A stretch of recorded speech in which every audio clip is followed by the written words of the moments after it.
Haleluya. Nah, inilah dia saudaraku, ya. Joab.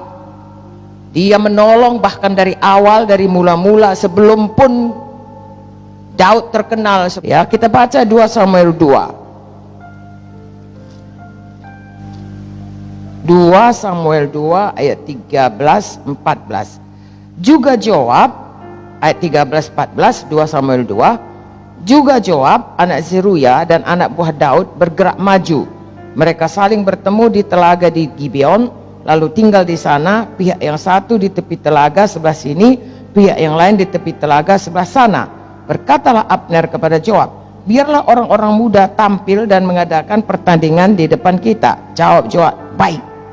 Lalu tampillah mereka berjalan lewat dan dihitung 12 orang dari suku Benyamin dan Isobed anak Saul dan 12 orang dari anak buah Daud. Nah, jadi pada waktu dia masih satu suku, raja dari satu suku saja, dan selebihnya masih di bawah dari keturunan Saul, yaitu Isobed dan panglimanya Abner, maka kemudian diusulkan oleh Abner, kita perang tanding, ya, kalian ambil 12 orang, kemudian ambil kami 12 orang, kita perang tanding, siapa? Semua mati akhirnya saudaraku, ya. Tapi di sini nampak Joab membela Daud, berpihak kepada Daud, dia mendukung, ya, gerakan perang dari Daud, ya. Jadi memang betul-betul dia setia. Tetapi kita akan lihat nanti dalam kesetiaannya ada campuran ketidaksetiaan yang sangat berbahaya, ya. Dan Daud sebenarnya saudaraku, coba saudara lihat, kalau saudara baca, saudara sudah lama membaca Alkitab, tahu Daud tahunya dia itu, tapi dia tidak membunuh, ya, tidak membunuh Joab, ya. Daud tetap setia kepada Joab walaupun Joab jahat. Joab yang tidak setia kepada Daud, ya. Kadang kita juga harus demikian saudaraku, ya. Kita juga kadang tidak dapat, ya. Sepertinya Daud merasa sangat tidak patut karena orang yang demikian setia kemudian dihukum mati olehnya, ya.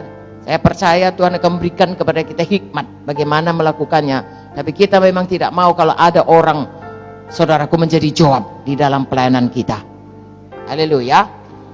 Dan kita lihat Joab ini ikut bertempur dalam tiap peperangan Daud, ya. Dalam semua persoalan-persoalan Daud dia ikut bertempur. Apapun yang dikatakan selalu dia berpihak kepada Daud, selalu dia menguntungkan Daud, ya. Kita baca 2 Samuel 3:22 di belakangnya. Anak buah Daud dan Joab baru saja pulang setelah mengadakan penggerebekan, dan mereka membawa pulang jarahan yang banyak. Tetapi Abner tidak lagi bersama-sama Daud di Hebron sebab dia telah dilepasnya pergi dengan selamat. Joab kemudian saudaraku melakukan ini dengan setia, ya. Dia perang, ada jarahan, bawa kasih sama Daud, ya.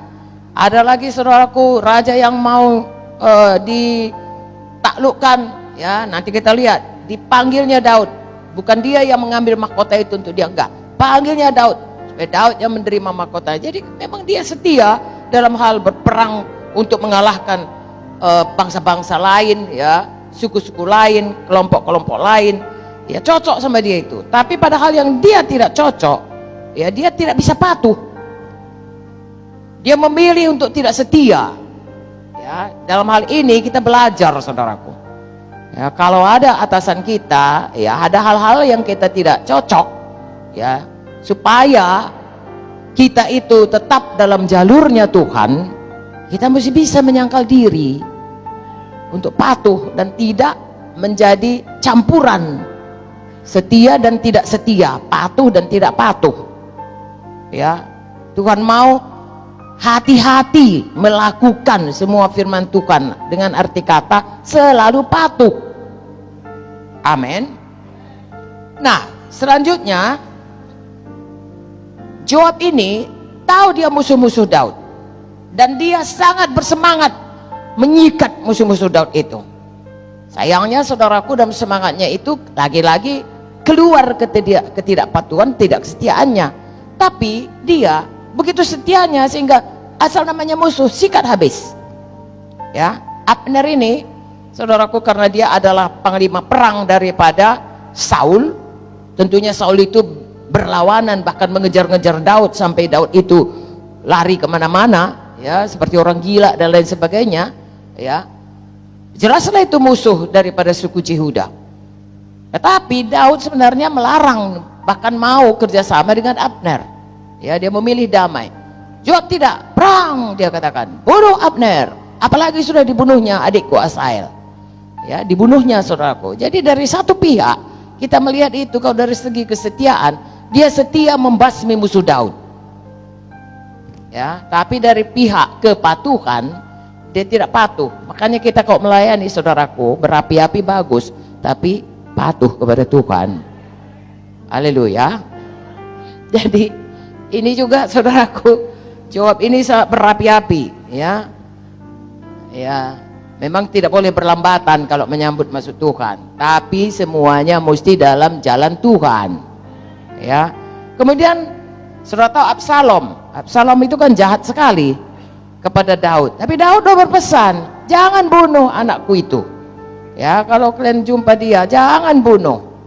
Ya, apa dibuat Joab? Dibunuhnya. Disuruhnya orang membunuhnya. Bunuh itu, katanya. Tidak mau. Nanti kalau aku bunuh, kau bilang nanti semua pun orang tahu tidak boleh dibunuh. Takkan kau bela aku, katanya kepada Joab. Kau banyak cakap, sini. Dibunuhnya, saudaraku. Ya. Dilihat dari satu segi, Absalom itu pemberontak, memang patut dibunuh mati. Tapi rajanya berkata, pemimpinnya berkata, jangan bunuh, patuh, saudaraku.